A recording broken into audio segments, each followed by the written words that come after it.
आशा की किरण। સિકંદર જ્યારે હિન્દુસ્તાનની ધરતી પર આવ્યો, એક પછી એક પ્રાંતને જીતતો જીતતો એક પ્રાંતમાં પહોંચ્યો અને સમાચાર મળ્યા કે ભારત વર્ષના સાધુ પુરુષ બહુ મહાન હોય છે, એના આશીર્વાદ જો પ્રાપ્ત થઈ જાય તો વ્યક્તિ જે સંકલ્પ કરે બધા સંકલ્પ સિદ્ધ થાય. સાધુનું શોધવા નીકળ્યો.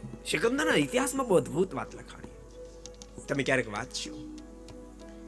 એક નદીને કિનારે આલમાસ્ત સાધુ પુરુષ મળ્યા હતા.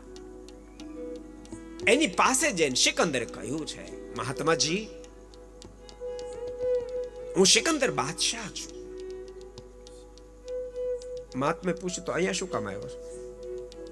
તો અનેક પ્રાંતને જીતતો જીતતો આવ્યો છે, હવે શું કરો? તો બીજા પ્રાંત જીતી, એના પછી તો ત્રીજા પ્રાંત જીતીશ, પણ આખીર શું કરીશ? તો કે પછી આખીર એ આરામથી મહેલમાં સુઈશ.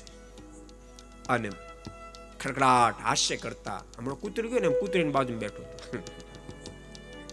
મહાત્મા પુરુષના મુખમાંથી કૂતરાને સંબોધતા શબ્દ, અબે હો કુત્તે, દુનિયા કા સબસે બડા મૂર્ખ ઇધર આયા હૈ.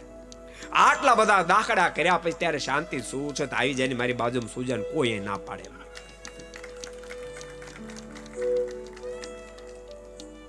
અરે મહાત્માજી, તમે જે માગો એ આપું. એ વખતે મહાપુરુષના મુખમાંથી શબ્દ નીકળ્યા છે, તારી પાસે શું માગું? મને મારો પરમેશ્વર મળી ગયો છે. સૂરજનો સુંદર તાપ આવી રહ્યો છે, એમાં તું અડચણરૂપ થઈ રહ્યો છે. એક બાજુ હટ, મને સુંદર તાપ આવવા દે. મારે તારી પાસે કાંઈ નથી જોતું. અને હવેનો મહત્વનો પ્રસંગ તમને કહું. સિકંદરને એ વાતની લીધી ચોટ લાગી. ઇતિહાસ જેને ખોલ્યા છે એને ખબર હશે. આ બધી ઉપલી વાત તો તમને ખબર હોય કદાચ, પણ આવી બહુ રહસ્યની વાત.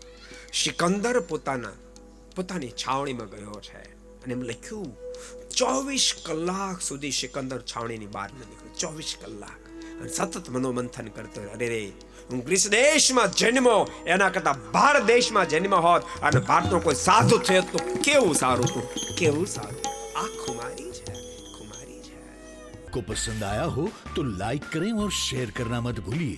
सब्सक्राइब करें सरदार कथा चैनल को और बेल आइकॉन पर क्लिक करना मत भूलिए लेटेस्ट वीडियो सबसे पहले पाने के लिए.